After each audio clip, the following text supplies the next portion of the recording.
Hey everybody!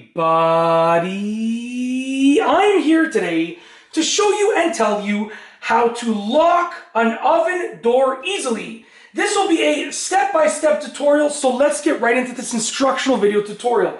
As I said before, if you want to lock your oven door easily, this is the video tutorial for you. So what I have down here is my basement kitchen, my basement oven. It is not plugged in right now, so I leave it unplugged because we rarely ever use it, but it's here just in case we need it. But it is unplugged, that's why there's nothing displayed right now, but it does work perfectly fine.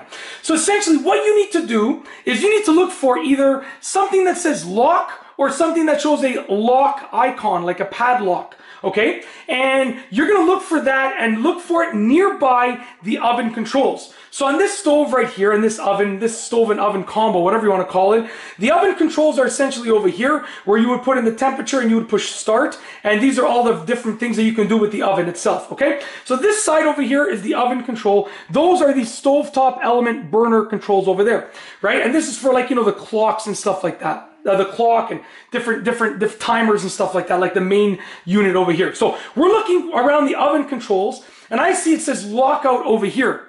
Now, if you want to lock your oven door, okay, most ovens are going to be equipped with a locking mechanism.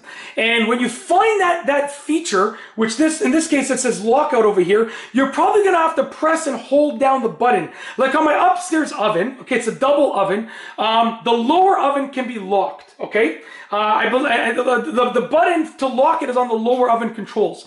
And essentially, what that means is that I have to hold the cancel button for the lower oven for 3 seconds to turn it on. In this case, the lockout button is right here on the clear/off button. It says lockout. It's kind of hard to see, but trust me, it says lockout over there.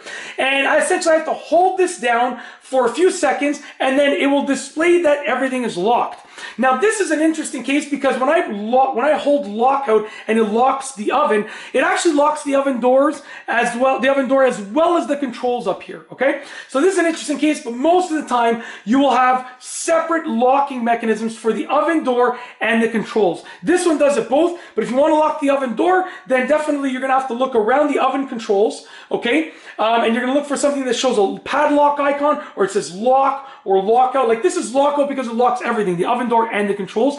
But generally speaking, you're going to have a separate button to lock just the oven door itself. You're going to press and hold that down most likely. It might tell you hold it down for 3 seconds and stuff like that, but you're going to press and hold it down, and essentially it's going to lock the oven door. And obviously before you assume that it's locked, you want to just check and make sure that it is locked, okay? And it says over here, press and hold for 3 seconds for extra functions, okay? Like it says, because the lockout is starred, so the star down here says I have to press and hold this for 3 seconds to get that extra function of a lockout, okay? And that is essentially it. That is how to lock an oven door easily, a step-by-step tutorial. If you like this video tutorial, please be sure to give it a thumbs up. Let me know what you think down below as a comment, and of course be sure to subscribe for more great videos just like this one. And that's all I have for you today. Thanks for watching.